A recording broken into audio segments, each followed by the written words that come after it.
in the office of Attorney General. in the office of Attorney General. So help me God. So help me God. Just months after Missouri's Andrew Bailey took office, the Republican Attorney General unveiled this: a transgender center concerns form. It was a snitch line to submit a complaint or concern about gender transition intervention you have experienced or observed in Missouri. Within days, the tips started flooding in. Hello, my name is Rub My Schlong. The Y is silent. My neighbor's 2-year-old son looked at a Barbie yesterday, so his woke mom took him to the corner gender clinic to get him transed. 45 minutes later, he came back with long hair, a pink dress, and no penis. Please investigate this heinous crime. Another tipster wrote, I was walking down the street and accidentally called someone them. A tractor beam picked me up right off the sidewalk and transported me to Planned Parenthood, where they stole my skin to give it to a trans person. I mean, literally, the audacity, the outrage. One tipster submitted the entire script of the Bee movie. Another wrote the opening monologue to Breaking Bad. My name is Walter White. I live at 308 Negra Arroyo Lane, Albuquerque, New Mexico, 87104. To all law enforcement, this is not an admission of guilt. I'm speaking to my family now. Skylar, you are the love of my life.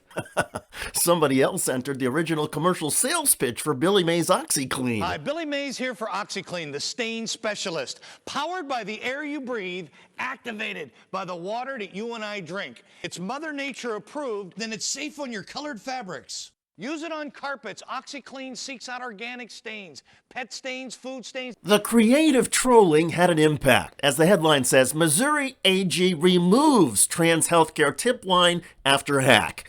Quote, while the forum was meant to report questionable gender transition interventions, Twitter users and concerned anti-fascists flooded the tip line with false reports.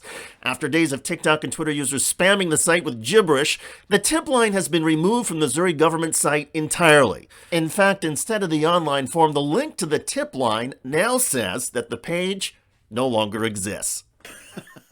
A press secretary for Missouri Attorney General Andrew Bailey blamed far-left activists for breaking the site.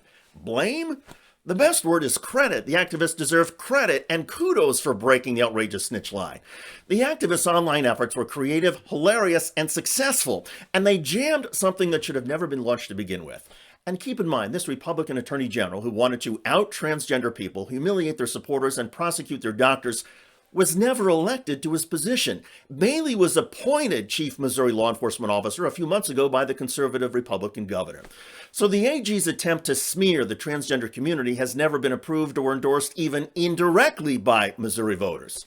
To be clear, Missouri is a red Republican state, but if conservative politicians are really concerned about protecting younger people from medical transitions, the focus is way off. Because last year, across the United States, the data shows there were approximately 200 minors who got gender transition surgery, compared to more than 3,000 minors who got breast implants.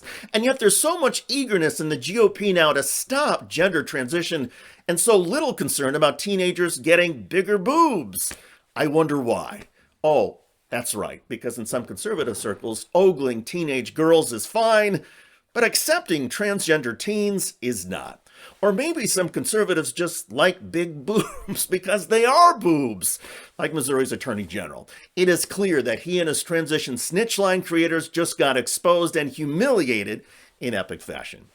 By the way, one of the Republicans in the U.S. House who often gets humiliated is Georgia's Marjorie Taylor Greene, and at a hearing, a witness recently shredded Greene to her face. To something else that you said in your comments, Ms. Greene, there is a vast difference between tracking a leak on a social media site and determining the origins of this disease. And to compare the two is entirely fallacious, ma'am. Entirely fallacious. Ouch. Check out that video at the link below. I'm David Shuster. Thanks for joining us.